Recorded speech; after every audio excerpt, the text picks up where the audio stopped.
মৰিগাঁও জিলা কাৰাগাৰৰ পৰা পুনৰ কয়দীৰ পলায়ন কৰিছে। এইমাত্ৰ এটা ডাঙৰ খবৰ জনাইছো। মৰিগাঁও জিলা কাৰাগাৰৰ পৰা পুনৰ কয়দীৰ পলায়নৰ ঘটনা সংঘটিত হৈছে। কাৰাগাৰৰ পৰা পলাল জিয়াউল ইছলাম, সুব্ৰত সৰকাৰ নামৰ দুটা কয়দী। পক্সো গোচৰত দুয়োকে কৰা হৈছিল গ্ৰেপ্তাৰ। অন্ধ্ৰপ্ৰদেশৰ পৰা গ্ৰেপ্তাৰ কৰা হৈছিল দুয়োজনকে। পলাতক কয়দীক বিচাৰি চলাত কৰিছে এতিয়া মৰিগাঁও আৰক্ষীয়ে। পূৰ্বেও কাৰাগাৰখনত সংঘটিত হৈছিল এই অনুৰূপ ঘটনা।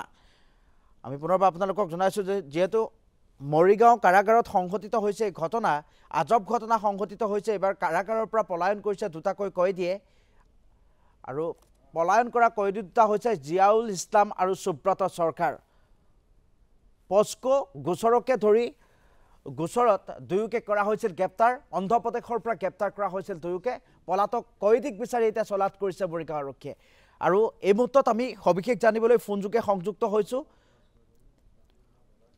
মৰিগাঁৱৰ ফৰিদুল ইউনুছৰ সৈতে। ফৰিদুল, আপোনাৰ কাষলৈ আহিছোঁ। পূৰ্বেও এনেধৰণৰ ঘটনা সংঘটিত হৈছে, পুনৰ এই ঘটনা সংঘটিত হৈছে। দুজনকৈ কয়দী এতিয়া পলায়ন কৰিছে কাৰাগাৰৰ ভিতৰৰ পৰা। আচলতে কাৰ ব্যৰ্থতাৰ বাবে এনেধৰণৰ ঘটনা সংঘটিত হৈছে, আপোনাৰ পৰা সবিশেষ জানিব বিচাৰিছোঁ ফৰিদুল।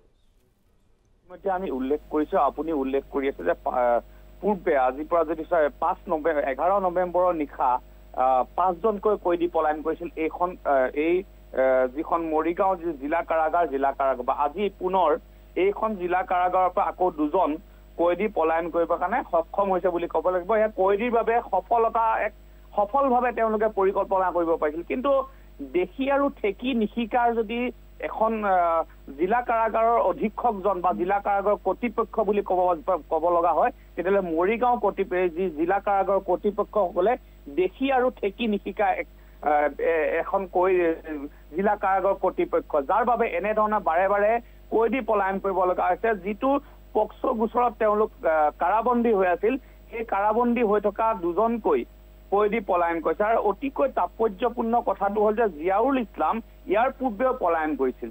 ইয়াৰ পূৰ্বে কয়দী এইজন জিয়াউল ইছলাম পলায়ন কৰিছিল আৰু তেখেতক অন্ধ্ৰপ্ৰদেশৰ পৰা আৰক্ষীয়ে গ্ৰেপ্তাৰ কৰিবলৈ সক্ষম হৈছিল। গতিকে এই ধৰণৰ অকমান্যতাৰ বাবেই এনেধৰণৰ ঘটনা বাৰে বাৰে মৰিগাঁও জিলা কাৰাগাৰত ঘটি আছে, আৰু যাৰ কাৰণে শিক্ষা লোৱা নাই এই জিলা কাৰাগাৰৰ কৰ্তৃপক্ষ বা জিলা কাৰাগাৰৰ অধীক্ষকগৰাকীয়ে, যাৰ বাবে পৰিকল্পনা কৰে আৰু জেলৰ ভিতৰত তেওঁলোকে পৰিকল্পনা কৰে, তেওঁলোকৰ পৰিকল্পনা মতে তেওঁলোক পলাই যাবৰ কাৰণে সক্ষম হয়।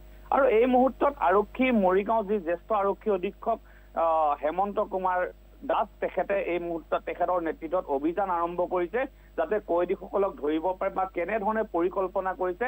আৰক্ষী এটা বৃহৎ দল এই মুহূৰ্তত তদন্ত আৰম্ভ কৰিছে, মৰিগাঁও জিলা কাৰাগাৰলৈ গৈছে আৰু গৈ সমগ্ৰ বিষয়টো তন্নকৈ চাইছে। কিন্তু অতিকৈ লাজৰ কথা হ'ল যে মৰিগাঁও কাৰাগাৰৰ পৰা দ্বিতীয়বাৰৰ বাবে এনেধৰণে কয়দী পলায়ন কৰিছে। আৰু যিসমূহ কয়দী ইয়াৰ পূৰ্বে পলায়ন কৰিছিল তাৰে কেইজনমানক ধৰিবৰ কাৰণে সক্ষম হৈছিল, তাকো মৰিগাঁও জিলা আৰক্ষীৰ এটা দলে সেইসকলক কৰায়ত্ব কৰিবলৈ সক্ষম হৈছিল। তাৰ পিছত যি জিলা কাৰাগাৰৰ যিসমূহ কৰ্তৃপক্ষ আছে, কৰ্তৃপক্ষৰ আচলতে গা নলয়। তেওঁলোকৰ যি ধৰণৰ অকমান্যতা, সেই অকমান্যতাৰ সুযোগ লৈ এই ধৰণে কয়দী যি পক্সো গোচৰত কাৰাবন্দী, আৰু আপুনি যদি চাই অনন্ত যে কয়দীসকল যেতিয়া পলায়ন কৰে, যে পক্সো গোচৰত যিসমূহ আচলতে কয়দী পলায়ন কৰে, সেই পলায়ন কৰা কয়দীসকলে যিসকল গুচৰীয়া আছিলে, গুচৰীয়াসকলৰ কিন্তু নিৰাপত্তাৰ কথা আহি পৰে। তেওঁলোকৰ ঘৰলৈ গৈ বা তেওঁলোকৰ যিসমূহ সাক্ষীবাদী আছে, সাক্ষীবাদীসকলৰ ক্ষেত্ৰত কিছু নিৰাপত্তাৰ কথা আহি পৰে। তেওঁলোকক আক্ৰমণ কৰাৰ কিছু সন্দেহ থাকে, কাৰণ ইয়াৰ আগতে মৰিগাঁৱত এই ধৰণৰ ঘটনা ঘটিছে। যি জেলৰ পৰা ওলাই গৈ পক্সো গোচৰত জামিন পায়, তেওঁলোকে সেই যিসকল গুচৰীয়া বা যিসকল সাক্ষীবাদী আছে তেওঁলোকক আক্ৰমণ কৰা ঘটনা মৰিগাঁৱত আছে। গতিকে এই ক্ষেত্ৰত মৰিগাঁও জিলা আৰক্ষী তৎপৰ হ'ব লাগিব, আৰু নিৰাপত্তা দিশটো যিসমূহ পক্সো গোচৰৰ ইতিমধ্যে গুচৰীয়া আছে তেওঁলোকৰ ক্ষেত্ৰতো চাবলগীয়া বহু আছে।